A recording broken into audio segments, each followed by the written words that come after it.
Hello, film fans. Welcome to the Film vs. Film podcast. My name is Martin Harries, your host, and I'm joined by the film encyclopedia man, Boaz Dix. We are a couple of filmmakers on occasion, but mainly can't stop yapping about movies. On this podcast, every episode we pick a topic from a film that's coming out at the cinema or on VOD. Myself and Boaz pick our favourite film from that topic, or team up against a guest and battle it out to decide which film will become the greatest film of all time. If you enjoy this podcast, please leave us a 5-star review and subscribe. Please enjoy part 1.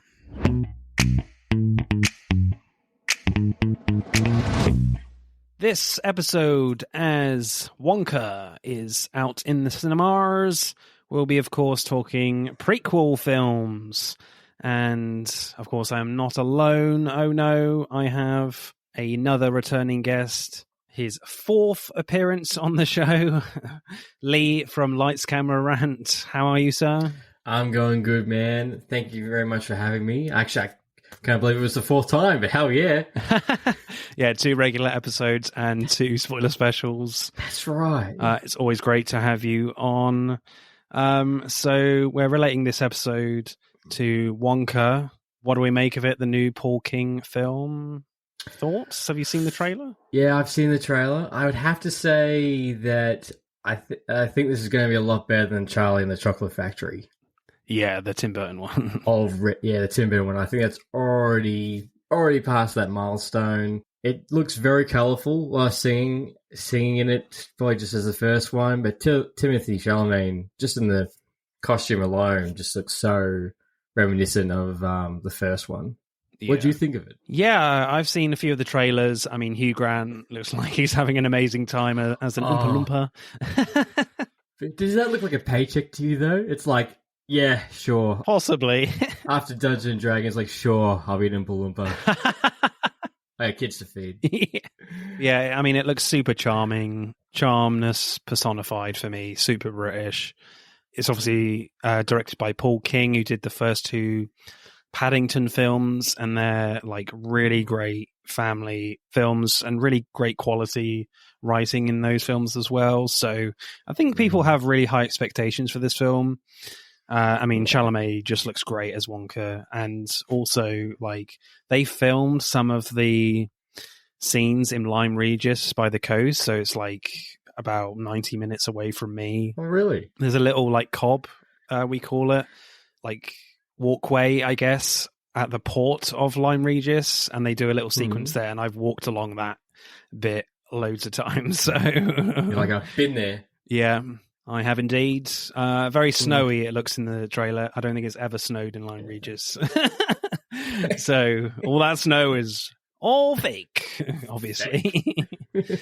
But also, I must say, with like Willy Wonka and the Chocolate Factory, the Gene Wilder film, that was a film that really freaked the shit out of me as a kid.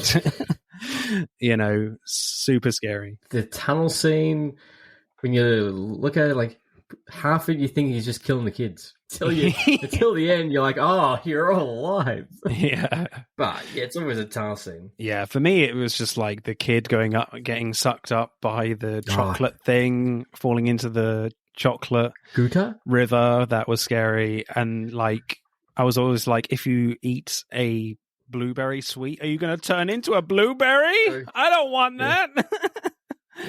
And a bunch of little men are going to roll me away. So let's go with my choice then. First for prequels.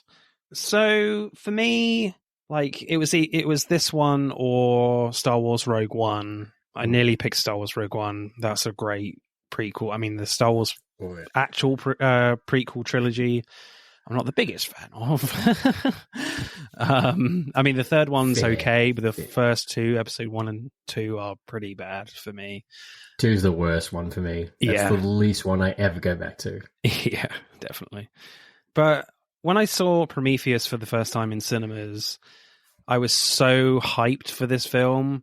You know, Alien is arguably probably one of my favorite franchises ever, especially the first one. Probably my favorite film of all time, frankly. Which we did too. Yeah, we did Aliens last time on the regular podcast. So my expectations were really high, and I was so excited. And it just fell a little bit flat for me. I was a bit disappointed.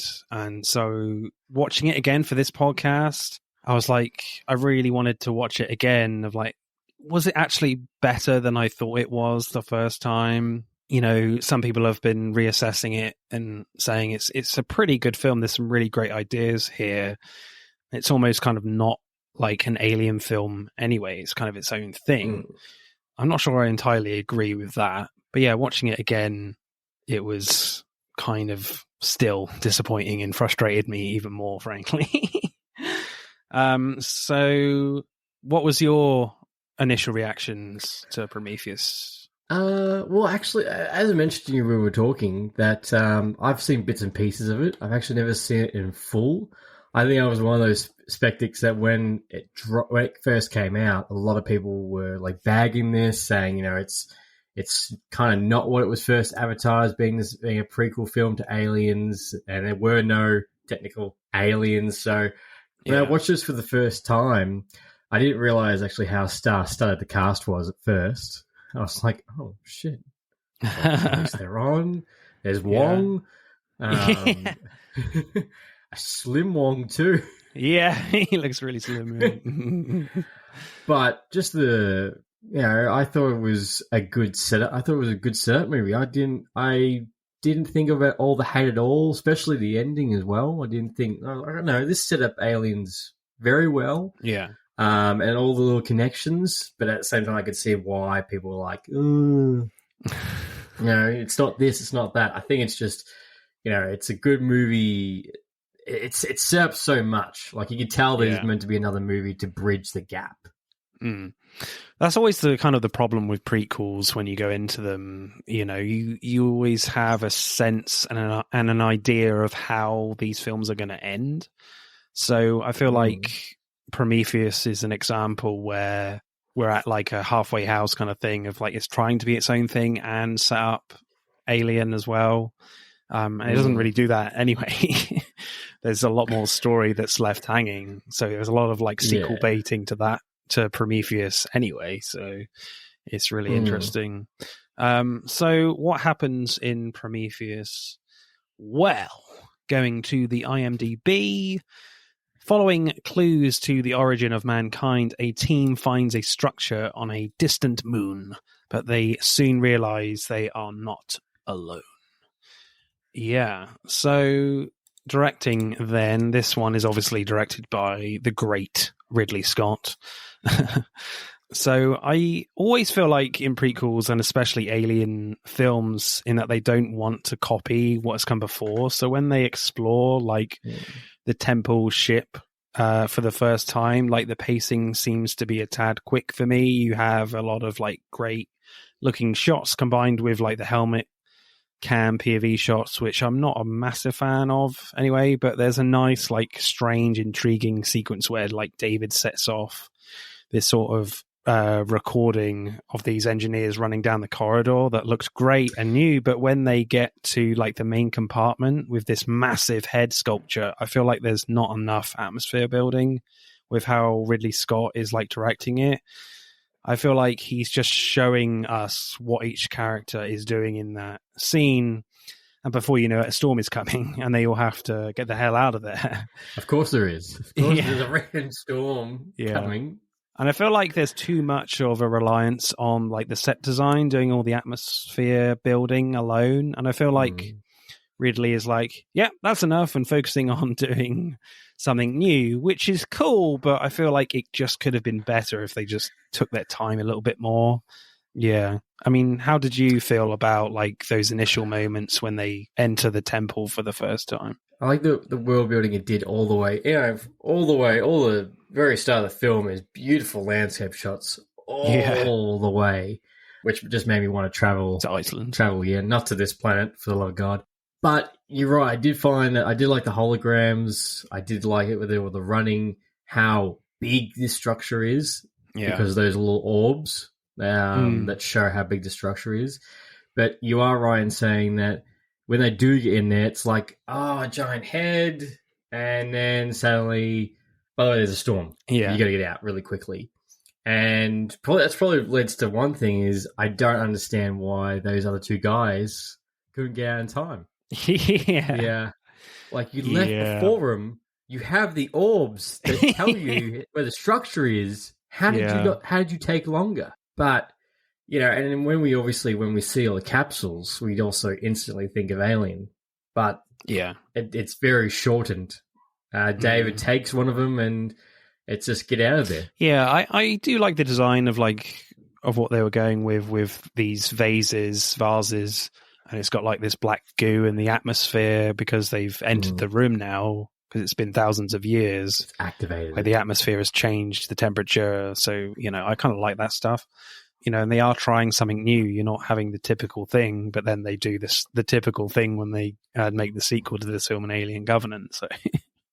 But yeah, there are some very stupid elements to this film, like one being how Fifield and Milburn get lost in the temple tunnels. It's strange. That had me stumped, and I was like, "What? Wasn't it your orbs?" Yeah, because he's the one in charge of the mapping. He's mapping the place with these floaty red scanning balls. Maybe the ship can only see the map, but I think you get the sense that Fifield can read them.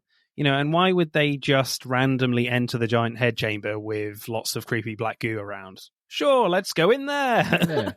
This looks safe. But the way they get killed was pretty cool. The way you see one pale snake pop up, then another one pops up right next to Milburn. That was well done.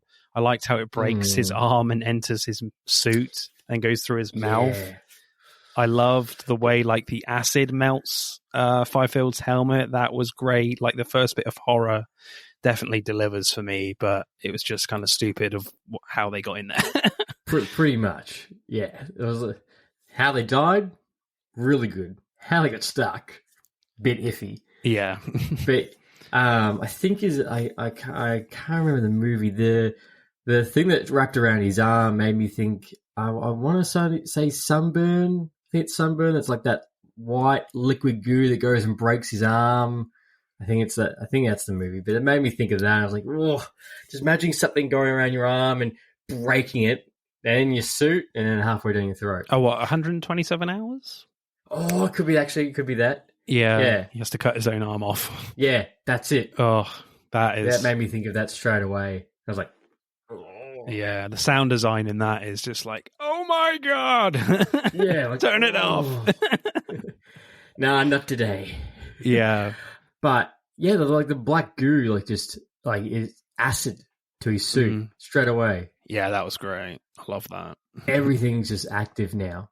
The second visit to the temple / ship feels a tad frustrating too, because you have Holloway slowly getting sick like the first engineer. Then when they find what was left of Milburn, he looks proper nasty, and Ford notices something in his mouth, and the vagina snake jumps up. But at the same time, Holloway is getting more and more sick, and Shaw and Yannick, Idris Elba's character, is trying to communicate to each other with what's going on with each situation. But for me, each situation is kind of diluting its own impact. Again, there could have been suspense underlined there around Milburn's body, what's in there, and then Holloway gets sicker later on in the scene. It could have worked better that way, and I think they were just going for this chaotic feel, but it didn't quite work for me. I just thought it was I felt at the very start, I felt bad for David, Michael Fassbender's character, David, of them all being dicks to him. I'm like, come on. He's there to help you. He could kill all of you if he really wanted to. Yeah. But, yeah, when he did the black goo, what's the name, the wine to get into his body, I was like, this is Holloway, Holloway, I'm like, this is kind of effed up. Yeah. What are you trying to achieve? You just made this guy swallow an alien goo. Yeah, I mean, I like that idea, but, I just feel there could have been more attention to that, and yet we're being distracted by what they're looking at with what happened to Milburn and the snake is in his body and it kind of jumps out, and it's just both of those things are happening at the same time, and it just dilutes each other, which is a shame. So that was kind of annoying. Yeah, for me. But the final action scenes are really impressive from a spectacle point of view. And this film came out in an era of Hollywood in the early 2010s where giant ships and buildings crashing into each other. That was the thing, massive destruction, Star Trek Into Darkness, Man of Steel. It all kind of came out around that time. Destroy everything. And this film is kind of no different. I liked the sacrifice of Idris Elba and his co-pilots crashing into the alien ship. Yeah, that was epic. Straight up of oh, okay. No one's surviving this, are they? No. Yeah, you definitely get that feeling when that happens. Yeah. No one's getting out alive. Yeah. Well, some of them at least.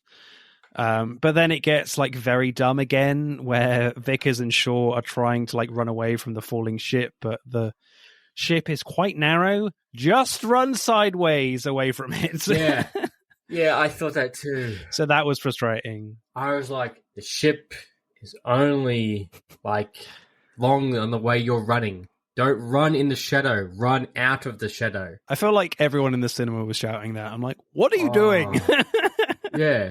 Just run the other way. You'll be fine. Yeah. And I do like how one side does kill Meredith, but the other doesn't kill Shaw. Just. No. Yeah, just. Yeah. In saying that, obviously not bagging superhero films, but it is nice to watch a film where I haven't noticed the CGI. Yeah, I mean, the CGI is really good in this, I think. Really sharp. I feel like we are kind of going downhill a little bit with certainly the bigger studios of the quality of CGI, especially with Marvel now. It's evolving backwards. It's weird. What's going on? It's supposed to be getting better, not worse. Yeah. But I feel like this era of the early 2010s, that's kind of peak CGI for me. Well, even Man of Steel. Man of Steel didn't. Probably two scenes where you actually noticed the CGI. Everything else was very crisp. Yeah, absolutely. But for me, in these last moments, what's even more frustrating is that when Shaw gets to the lifeboat, she sees her alien baby through the window of the medical bay. Oh, that scene. And there's some nice horror direction there, but it's very limited before the engineer arrives, and then he just gets caught by the giant baby facehugger immediately. Yes, that's probably a very logical thing for Shaw to do in opening the door straight away, but I feel like there could have been something equally as epic in their fight, or cat and mouse stuff. Yes, Shaw is wildly undermatched, but so was Ripley in the first film. So it just feels like the scene was either reshot or heavily cut down, and they just preferred to focus on the massive explosions, which was a real shame for me. I just feel like the balance between the real kind of hardcore horror stuff and the big spectacle just wasn't there in the end. Not a good balance. And you're right. She walks in, which you get all the nice suspense. She got the axe. And I'm like, of course, that little thing's not dead. She just looks at it for 2 seconds. And then obviously David tells her to watch out. Also, these engineers, I don't know why, but were awfully ripped too. Yeah. So I got to point that out. That opening scene, I'm like, all right. This guy's awfully chiseled. Yeah. For some reason. I kind of like that idea, though, that these engineers are the peak of human existence kind of thing. Greek god kind of thing. They are technically humans in this. They have human DNA in this. So I do like that idea that, we're going for, peak human physique, and they're trying to create new life from their own DNA. Which didn't work. No. Wildly did not work. Yeah. Nah, screw all that. We're going to destroy Earth instead and start new. Yeah. You guys suck. No, it's stuff this. The Peter Whalen was a surprise to me. Yeah, I mean, the makeup design, and I don't know if there's CGI involved in his look, but yeah, that was really great as well for me. It was Guy Pearce. I thought so. Yeah. Have you got a favourite shot or scene for you? Probably a lot of landscape shots were probably my favourite, but probably one of the creepiest things I found was when Holloway was looking in the mirror. Oh yeah, and you can see the bug in his eye, and I'm like, oh. Yeah, that is a very disgusting moment. I think for me, my favourite shot or scene is definitely the opening one. We have these incredible big wide shots showing off Iceland mainly, But I liked how Yeah. like simple it is, where we see like the big circular shape in the sky, and it's not really recognizable as a spaceship. Then we see like a massive silver skinned dude, the engineer, the first one, that looks human in shape. He drinks like this black goo, and it's quite gnarly where as the black goo is like basically tearing this guy apart, his leg gives way and he falls into the waterfall. And the camera goes right in fast and close to his DNA strand and destroys them. But then moments later, we see like new DNA strands being created. So I love how, like, with no dialogue at all, we get a simple scene already explaining a little bit about what this film is going to be about. So I love that kind of opening scene. Apparently there are different alternative opening scenes where there are more engineers there with like Lord of the Rings-esque cloaks on them. I believe that. Again, like no dialogue, but yeah, I think there's enough there that kind of keeps it simple for me.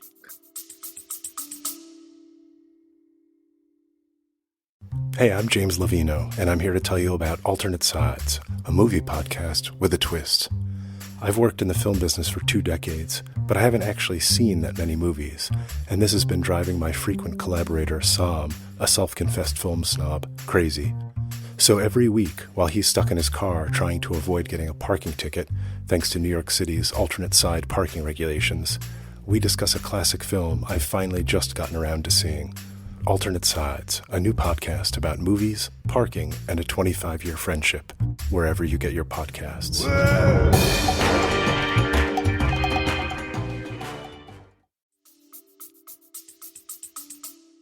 I'm assuming that the goo was what was in those chambers that they ate. Yeah, you would imagine so, yeah. Yeah. I was like, okay, I didn't even mean to eat it. That's understandable. So, directing score for you, Leigh, what are you going for Prometheus? I do like Ridley Scott. I don't know if this is like his best work. So, probably give him a 7. 7? Like, it wasn't terrible, but, I can't say out of all the Ridley Scott films, Prometheus will be the first one I go to. There's probably at least 6 more in front. Yeah, I would agree. Yourself? Yeah, I think I'm in the 7 ballpark as well. Again, I think this is kind of the era where like Ridley Scott is kind of just, I said this last week when we were talking about Napoleon briefly. He's just like, yeah, fuck it, that looks good, I'll do it. He's just at that age. But yeah, the most frustrating thing is it just feels all very rushed and it's frustrating. So I might go like a 6.7.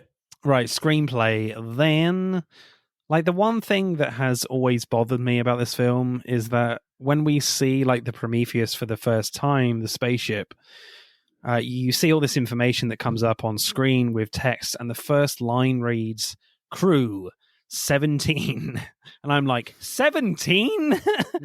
The first film only had like 5. The film definitely suffers from what I like to call too many character syndrome. One scene in particular highlights this big time, and it's a big problem during like a really good scene, actually, when like Fifield comes back to the ship, but his like body is all contorted, like you said, Leigh, looking like a spider. And the way it's directed is pretty good, where it all feels very chaotic in a good way this time. The way he pushes through that guy's helmet is really great, and the way they just run over him while being burnt is great too. That was really gnarly. Some great horror stuff there. But what would make the scene even better is if we knew who Fifield was attacking. Some of these characters we literally see for the first time. So the scene just becomes a cool horror spectacle and nothing more.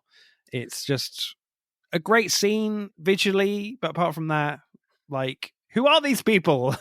I know.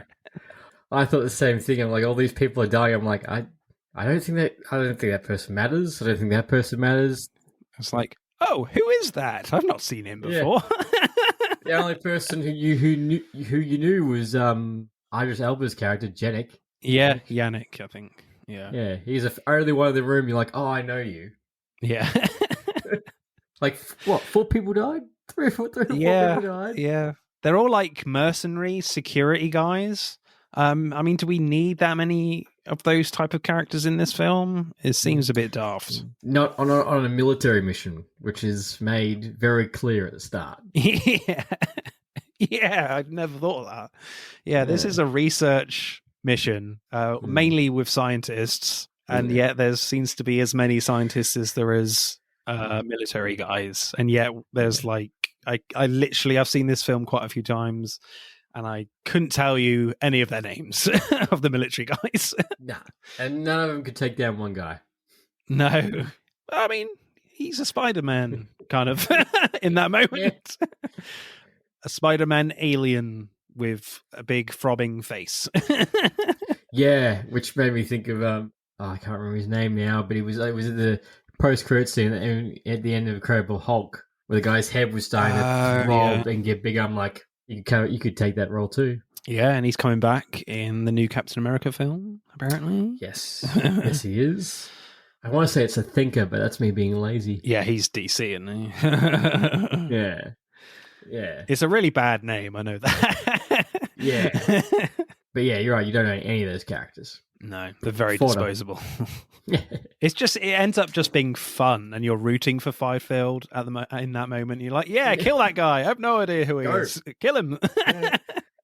Just don't kill the main people. Okay. Yeah. Yes.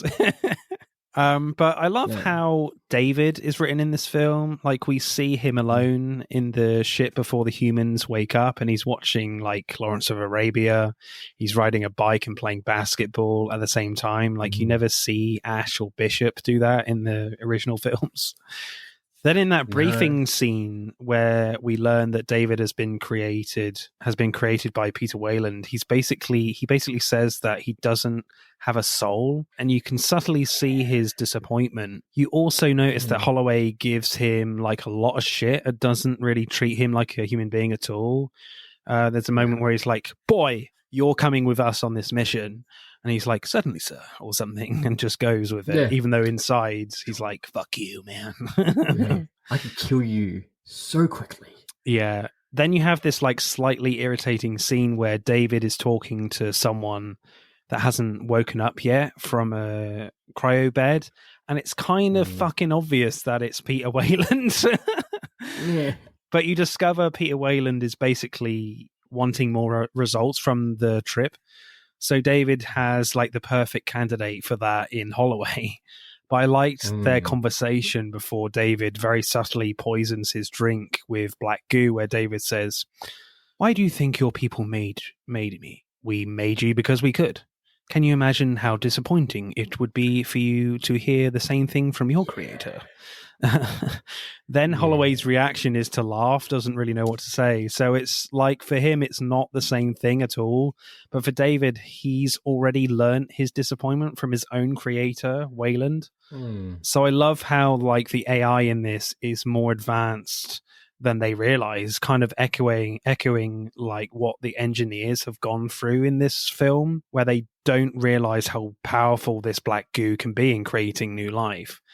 Like the vagina snake that kills Fifield and Melbourne. So I kind of like, the duality there, that Wayland is kind of like the engineers. The black goo is kind of like David for Wayland kind of thing. It's kind of the same similar sort of thing. I really like David's storyline in this to a point. To a point. Well, he comes off friendly and then sad and then like a dick, very much all the way through the, like, very much, even in his scene with Shaw, when she comes back from the ship's very creepy, where he's like asking about her father, and she's like, "How do you know?" He's like, "I've watched your dreams." Yeah. That is really weird. Yeah. Yeah. Like, I'm leaving now with that thought.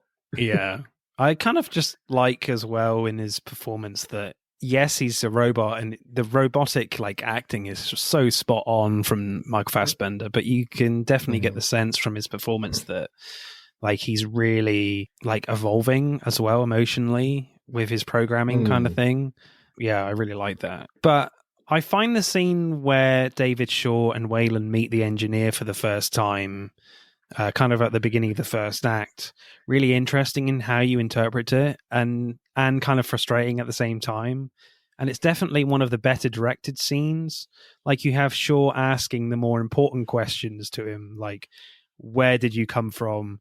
What's in the cargo? Why do you want to kill us all? Then she gets hit in the stomach from Wayland's command by one of the mercenaries. Then Wayland gets David to ask the engineer why he came, which you presume is, why did you create us? Are you our creator? But what's interesting is when David is talking to the engineer in this ancient language, it's not subtitled, so you don't know exactly what he's saying. Plus, we know that David is very manipulative and says to Shaw that, aren't we supposed to want to kill our parents when we grow up, kind of thing, while they suit up before they arrive. So, yes, he's working for Wayland and he's technically his father, but is not satisfied or impressed with Wayland as his creator, so as his dad. So is David asking something about why humans would create a synthetic human like him? Why do I exist? Then the engineer looks at Wayland quizzically, then looks at David, strokes his face, and then just rips his head off and kills everyone apart from Shaw, who wisely runs away. So that whole storyline is kind of just thrown away. And by the end of the film, the balance of how many questions you're left with outweighs the amount of answers we get. Like, the film focuses on spectacle and fan service instead, which is disappointing for me. So that's what I mean in, like, I loved David's storyline up until that moment where it's just like, it's just gone. His head's gone. And it's like, oh. Yeah, it ends up just like the rest of the robots. Yeah, definitely. What did you like about, like, David's storyline in this? I found it very just humbling, very much like a mirror. Yeah. Like, they're all trying to find out about creation. They're trying to find out about these engineers. And then David's helping, but he's already disappointed. Like, it's almost like he's already gone on that journey because he's already disappointed on all the answers he got. Yeah. And you're right. Like, what did he ask the engineer that pissed him off so bad that he's like, no, I'm going to decapitate you right now. But I do like that in the end he still survived, technically, and it was just him and Shaw. Yeah. Like, it's very much him and Shaw's story. Yeah. And again, you've got the prequel problem with the fact that, like, we don't really have any of these characters in the first film, so they kind of all have to die. No, it's the same thing with Rogue One. Yeah. You go, oh, I like all these characters. Oh, they're all going to die. Yeah. You're not in the first film. Nah. You ain't got a choice. But, I mean, was that scene where they see the engineer alive for the first time, was that frustrating for you? Or was it just a kind of a really kind of cool or inspiring scene that you're like, oh my God, this guy is awake now? You always never know what's going to happen in that type of scene when you meet your maker. Yeah. I do kind of wish that there might have been a little bit more interaction, or if he answered a couple of questions at least, and until maybe someone said to him, oh, by the way, the goo's all active, and then he freaks out. Yeah. And does everything, because then that would make a little bit more sense why he's like, nah, let's get out of here. But, like, Wayland dies by a push. I think the other chick, Ford, dies by a push, and somehow Shaw, who's just had a C-section, runs to the ship. Yeah. But totally fine. That's fine. Yeah. Yeah, which is a horrible scene to watch. Yeah. That was probably one of the most, like, cringe-worthy scenes to watch. Absolutely. Like, oh. But, I just wish subtitles or some indication of what David asked. Yeah, I totally agree. I think there definitely should have been, like, a bit more in that scene. I don't know whether they needed subtitles, because I kind of like a little bit of the ambiguity there of, like, oh, what is he actually asking? I think that works well, but I would have liked to have heard the engineer speak as well. Can he actually understand David of what he's saying? Because, like, David, yes, he can operate the controls of the ship, but, like, does he really know the language? Like, he's just basing this off a lot of ancient Earth languages. So would have been nice to literally just get, like, 30 seconds to a minute extra of them interacting, and then he decides to kill them. But no, it's literally, I'll have a stroke of your face, and then I'm going to rip your head off. Yeah, because somehow I know you're the only robot in this room. Somehow I know that. Yeah. Yeah. Well, that's right. You know, why does it create the life? Or you speak any words, anything. Why the fact that to turn on all your controls, you need a flute. Yeah. Like, obviously, you know how to talk. But yeah, and then pretty much after that, that's when everything just goes go after that scene. Yeah. That's the last slowest moment until the end. But one of those questions we won't get an answer for, which was one of the negative feedbacks that I think one of the critics all were hating on this movie for. Yeah, definitely. Favorite lines? There's some kind of great ones here. Near the start from David. The trick, William Potter, is not minding that it hurts. Yeah. And he says that quite a few times from Lawrence of Arabia. Yeah. That was great. Where'd you get that from? A movie I like. Yeah. Jeez. The movie I quite liked with Peter O'Toole. Yeah. I love Sean Harris in this with his really gruff voice. Look, no offense, but I've been asleep for 2 years. Ain't here to be your friend. I'm here to make money. Do you understand? Yeah. Yeah, I do. And then later he's like, I like rocks. I love rocks. I'm out of here. Such a short script very short script for him. Yeah. Idris Elba's character, after he got invited to go to Charlize Theron's character's bed, he's like, keep your friends close and give your friends even closer. Yeah. Shit like this or something like that. I was like, yeah, makes sense. I feel like he knows that even in that moment, they're in a kind of situation where like they're not really going to get out of this. Even in that early scene, he's like, yeah, okay, I'm just going to try and get laid with Vickers. She's hot. Yeah. Probably unlikely, but I'm going to have a go anyway. I'm probably going to die later. Oh, he does. I'm probably going to crash a ship. Or what? Which one was it? Was it said to? Was like, are you a robot? I'm like, oh yeah. That's probably the roughest thing you could say to a woman in this day and age. Yeah. Not a good choice of line. Nah, if you want to live. Yeah. None of them do. There is nothing in the desert and no man needs nothing, from David. I thought that was a really great, poignant one that kind of sums up the whole film. Oh, it's a wasteland that they go to, essentially. Yeah. It's Christmas, Captain. I want to open my presents from Holloway just before they go out. Yeah. Tell them I said static themselves. Yeah.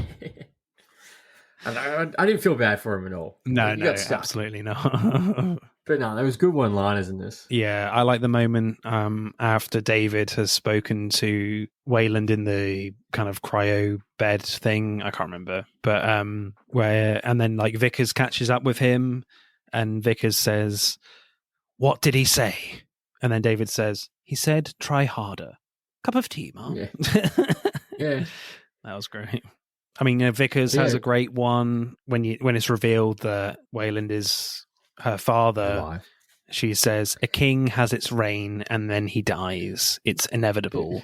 That is the natural order of things." That was quite an epic line for Vickers' character, Charlize Theron. I was like, yeah, she at least gets kind of a cool moment before she has a very dumb one. Until she's crushed. But I think my favorite one is when like David is kind of getting a bit more unhinged, like towards the end when they're going to meet the engineer for the first time while they're suiting up, I think. And he says to Shaw, "I didn't think you had it in you. Sorry, poor choice of words." Yeah, I know. I was like, yeah, that's a burn. Yeah, that's a burn if you'd say so. Oh. Yeah. Screenplay score, Leigh. What are you going for? I'll give it a 6. A 6? Straight 6? Yeah. I'll give it a straight 6. All right. Yeah, I think that's probably kind of fair. Like, it's just a lot on the table. Yeah, I think that's right. Like, there's a lot going on in this film. And I think with your film as well, like X-Men First Class, like there's a lot going on in that as well. But I think more so here, certainly in its ideas. And I think for me, some of them work. and then they kind of just don't really follow through. They're just kind of asking more questions from the questions you've heard previously. So that was kind of really frustrating. And as I said, like the Wayland's David stuff just stops, and then it just becomes a spectacle fest, which is fine, but I feel like this film needed to go in a different direction. But I do like the fact that it's trying to be its own thing and kind of trying to be subtle, like a subtle prequel, if that's a term, I don't know, to the Alien film. So I do kind of like that, but I think it's just execution isn't really there, and just the too many characters thing is a big no-no for me, especially for an Alien film. And the fact that the aliens were created from a goo to a woman, to a guy, to a woman, to a bug, squid, to an engineer, to that thing we got in the end. Yeah. I feel like the Aliens versus Predator was the easiest answer. Aliens were created. Yeah, definitely. So I think I'll go like a 6.9, I think there are some good things in there, but there's a lot of frustrating things too. This is probably not a movie I'll go back and watch. No. Very soon. It probably made me more want to go back and watch just Alien. Yeah, definitely. Well, that's what's great about this film, I guess. It just makes you want to watch the first film. Like, yeah, that's a great one. I need to be reminded of that. Yeah, let's get back to that. Yeah. So acting then. I loved the acting from Noomi Rapace during the emergency alien cesarean section in the med pod. That is some intense stuff from her, like where she has to act like she's in incredible pain. Plus, balance that all out with getting painkiller shots and make it look slightly less painful. Then balance that out again with looking shit scared of what just come out of her stomach. And some of that is probably no acting required because she's half naked and the alien creature is a practical effect. So it's like literally right there wriggling away in her face. But I do question her ability to walk properly after her stomach has been like cut open and clamped back together again. I'm like, the staples, when the staples were coming down. That was so good. I think Noomi Rapace is a standout here, and she's just incredible in that scene for me. Her and Michael Fassbender knew the assignment going into this. Yeah, absolutely. They hold majority of the weight. Yeah, I think like Idris Elba is as well. As we said, like the cast here is pretty fucking good, to be honest. Like Idris Elba, he's got this great like casual cowboy pilot thing going on. We're all gonna die. He kind of doesn't really care about the shit, but there's some great humanity and emotional stuff towards the end. Like he does care about the situation as well. Like he's not like Sean Harris, so that character kind of highlights Idris Elba's character a little bit more in that sense. So he's great. I think Charlize Theron is just bringing her Furiosa stuff a little bit, but more of it in a stoic kind of way. She's awesome. Like the way she comes out, she's the first one that comes out, and like the press up she's doing, you immediately know she's kind of a badass. I would have preferred maybe if she kind of had more like cool things to do. I know she's a villain character, but like she only has that real kind of like flamethrower scene. Yeah, like that's a good moment. But like the one I was thinking was when it's revealed that Wayland is her father. That's the only kind of like cool moment she has, and it's like, you could do more. Then she just does the weird running. Like, why are you not running sideways? It just makes her really stupid in the end. So when you've got such an amazing actress playing this character, that's annoying. Which is compared to a robot. Such a great burn. On paper, like, she could have been Ripley's mum. And you'd accept it. You go, okay, makes sense. She's got that grittiness towards with her, and even like Elizabeth Shaw could have played that character as well. Ripley's mum, maybe. They both kind of have this amazing grit to their characters. I find like Michael Fassbender's performance as David is quite amazing for me. Like in the beginning, he does look quite robotic, but you get like the sense that he's way more advanced than Ash and Bishop, as we kind of already said. But for me, it kind of illustrates that the Wayland Company have put all their kind of efforts and investment into David in making this AI as advanced as possible for this one purpose, to find out who is our creator, but not putting any like safeguards in there. No. And not realizing that he can learn emotionally in how he interacts with like the different members of the crew, and the more he learns about like the engineers sort of affects his performance as well. He becomes obsessive. So I love like the subtle differences in his acting, like with say Holloway and Shaw. Like he's a bit more sarcastic than before. Also, people have kind of noticed that he doesn't really breathe in every scene that he's in. It's kind of quite remarkable there. No. Did you notice that? Or No, never know. But now you mentioned going back. Yeah, I remember him blinking or breathing. Yeah, he is kind of amazing in this film. In both. Yeah, absolutely. So, favorite performance for you, Leigh? Who are you going for? The C-section was a pretty intense scene, but I probably will have to go with Michael Fassbender. He was, when I first watching, he was the one I was like, okay, yeah, he was the most different changing character throughout. Yeah. And you still felt for him even when he was just a head. Definitely. I was there, everyone else, it'd be Olivia Shaw would be next. Naomi Rapace, and then Idris, and then Charlize. Yeah. That'd probably be it for me. Yeah, I think definitely for me, my favorite performance is Michael Fassbender as well. Like comparing him to like Ash and Bishop, Ian Holm and Lance Hendrickson. You could kill them. Yeah, definitely. Like you could do a whole lot more than just a knife scene. Yeah. That's all you can do. Yeah, but they're kind of more advanced robots in the sense that they have safeguards. They are specifically designed to help humans, and well, Bishop is.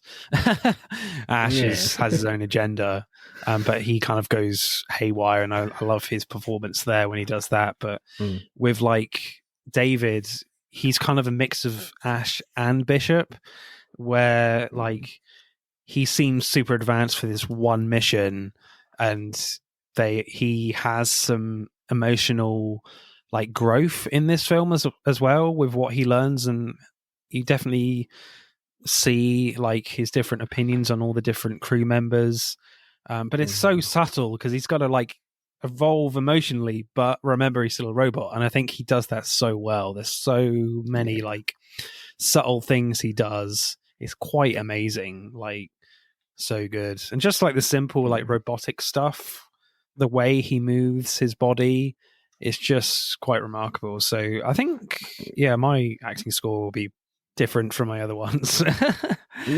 So acting score for you, Leigh, what's your score? I would go a 7, but because I keep thinking about the alien autopsy scene, I'd probably about an 8. 8? Everyone brought their A game to this film. Like no one's acting I thought was like, oh geez, that's a bit rough. Or this is just a paycheck for you. Even Bernadette Wong's character had some slightly funny moments. Yeah. And he's only in it for about 15 minutes, if tops. Yeah, if that. I was thinking like 10 minutes. Yeah. Before he's like, a couple of jokes, and the next thing he's like, yeah, we're all going to die together. Let's crash the ship. like that's all. That's all your lines. We're with you, Captain. Yeah, that's all your lines you got. I love that line when he's like, with all due respect, Captain, you suck at piloting the ship. Yeah. We're staying with you. Yeah, let's all just crash together. Yeah, I'm going to go with like an 8.6 for me. I think, Fassbender and Naomi Rapace are pretty standout. So 8.6 for me. Right, let's add up the scores then for Prometheus. And I still can't how old this film is too. Yeah, over a decade now. 2012. Well, it's funny why we're on IMDb. It's one of the top feature reviews is this is actually not a new Alien franchise. Yeah, that's what I mean. It's like it's stuck in between its own thing and an Alien film. Yeah. Yeah, like it's very far apart. Yeah. So Prometheus gets 43.2. It's really not going to trouble our top 10. It's not going to crack. That's it for part 1. Thank you for listening. We hope you enjoyed it. Check out part 2 to see who wins. But don't stop there. Get involved and tell us what your favourite films are relating to the episodes. Send us a DM or comment on Instagram and TikTok at Film vs. Film Podcast, for Twitter at FVF_podcast. If you do, we'll give you a shout out on the next episode. If you're feeling really generous, you can buy us a one-off coffee at our Buy Me a Coffee account. Remember, please leave us a 5-star review and subscribe. Pod signing off.